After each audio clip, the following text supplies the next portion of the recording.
and welcome back to my channel, and today we have another review for you on the somewhat controversial Anastasia Beverly Hills Prism palette. Now, this palette released really close on the heels of the Subculture palette, which, although beautiful, received a lot of flack for being powdery, too pigmented, it oxidized on the eyes, the shadows were not consistent, especially considering the fact that it was the palette released after the Modern Renaissance, which took the world by storm and had quickly become everyone's favorite.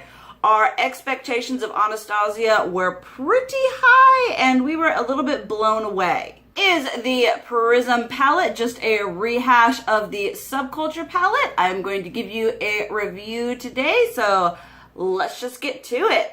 I don't know if I'm just an idiot, but I cannot seem to find how the weight or the grams or the whatever you get on this.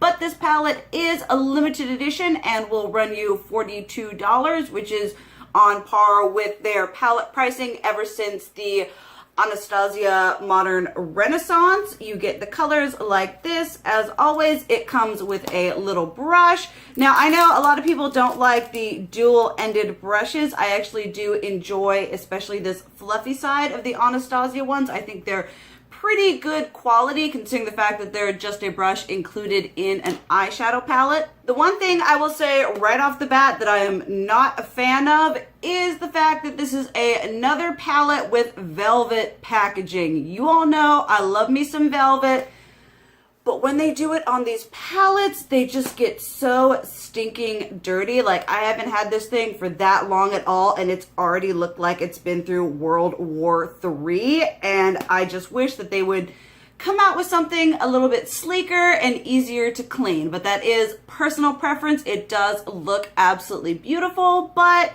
it's not going to stay like that for long. I am wearing the palette on my eyes today. I will leave what shades I used linked down below, but let's just get into the swatches and some discussion about how the palette performed. So I'm going to start on the first row here with the shade Lucid. Now, one thing that I did notice, I am using this shade as my inner corner highlight. With these like foiled metallic shimmer shades, they're like chunky, and not chunky in the sense that they can't blend, but chunky in the sense like they're a pressed glitter, not a shimmer. That is not very ideal for a beginner in makeup or someone who doesn't like a lot of mess. So just tapping my brush, I use like a little pointed pencil brush to do my inner corner. Just tapping my brush into this Lucid shade created a lot of like chunky kick up and took a lot of like shadow out of the pan. But this is what that shade looks like. Definitely a better version, I feel, of the Subculture Cube, which gave in the pigmentation department. Then we have the shade Eden, which is a matte. Now, with the mattes, I did find they did kick up, but no more than, say, the Modern Renaissance, because that one had kick up too.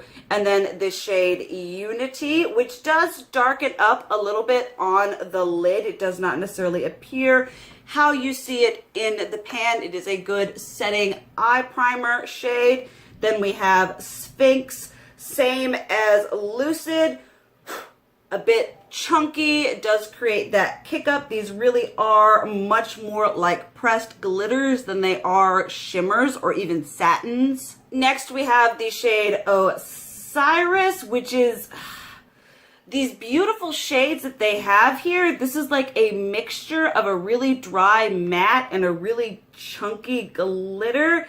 I found this one was the most difficult to work with out of the palette. It just didn't want to blend. It'd get into one place and just stay there. There was a lot of fallout. It wasn't an enjoyable experience. I do love this very unique shade called Sphere. I have that in my eye all over after the Unity shade. I feel like this color, although it looks in the swatch, it is very unique and does look beautiful. Obsidian is just your basic matte black. I compare all my matte blacks to Kat Von D. This one was pretty good, very smooth, relatively easy to blend. I didn't have any really bad struggles with it or anything like that. Then we have the shade Dimension. This one was a dream to work with. Very pigmented and beautiful, and I kind of wish that Osiris shade had the same formulation as this one because that would have made it phenomenal. Then we have Parallel here, which is just matte brown, you know, nothing too crazy, beautiful, nice kick up, but still pigmented and blends nicely. Pyramid here, which is just like a straight up gold. Once again, like the Lucid, chunky, more like a pressed pigment.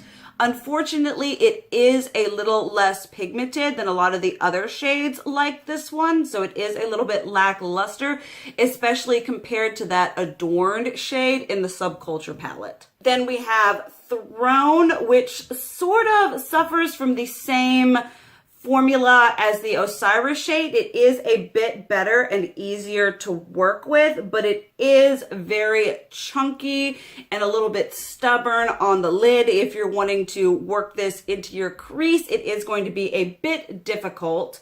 Then we have Saturn, which is just like a basic warm whatever tone that we've all been seeing for so long. So there it is right there. My swatches always do this, but there we have that. Then last but not least, we have this shade Eternal, which is, I think, one of the chunkier ones. Eternal and Lucid are the chunkiest of the pressed glitter, whatever these are supposed to be. I'm actually going to do that one on the top here because we're running out of room on the bottom. This one did have fallout, not necessarily in the shadow on a whole, but just the glitter that's in it kind of just like buffed away and fell all over my face as I was working it onto the inner part of my lid. And then last but not least, we have the shade Lure, which basically looks like, in my opinion, Buon Fresco from the Anastasia Beverly Hills. I love how I keep saying the brand. We know we're talking about Anastasia. It looks very similar to the Buon Fresco shade from the Modern Renaissance palette, and there we have it right there.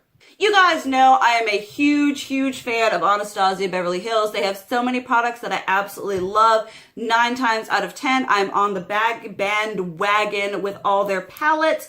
Although this palette is very beautiful, I don't feel like it is cohesive. Like when you look at the Modern Renaissance, you see a palette that you're like, okay, all these shades go together. I can get a bunch of different looks. It'll all look absolutely beautiful.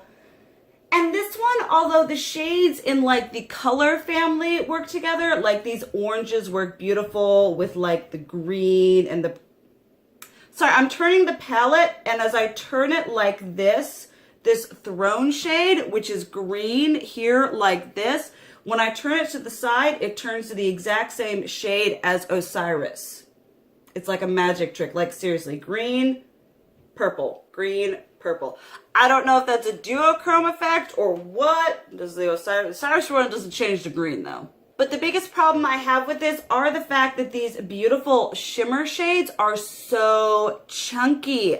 Like I just tapped my brush into this Lucid shade, and although it is very beautiful there in the inner corner, it just created so much unnecessary like kick up and fly up. And with like a matte shadow with kick up, I'll just keep the kick up there, then just kind of pick it up with my brush to keep using it. With these ones, it's like you're digging into the pan without actually digging into the pan. You're like, I'm just tapping my brush in there and I'm losing all of this product. If you are an Anastasia Beverly Hills collector, sure, get the palette.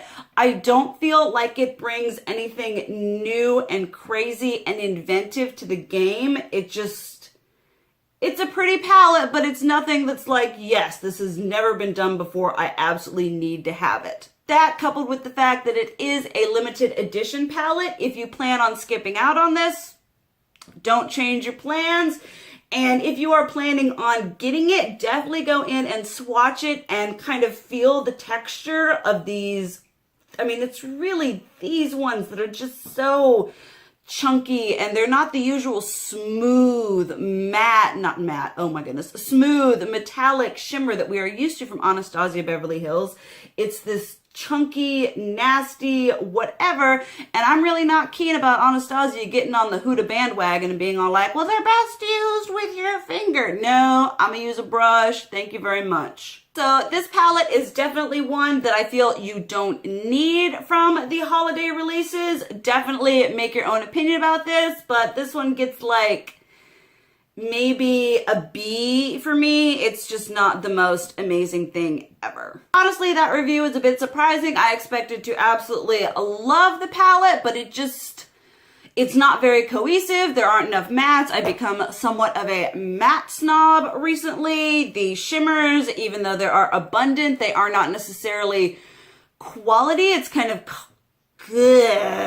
quantity over quality in my opinion, and it just does not perform like the other Anastasia palettes that I have experienced in the past, and that is a bit disappointing because although a little bit kind of like an Urban Decay palette, the colors are absolutely beautiful. I actually find that I enjoy using the Subculture palette more than this palette, and that's pretty surprising to say. Thank you guys so much for watching. I love you, and as always, keep it real. Mwah!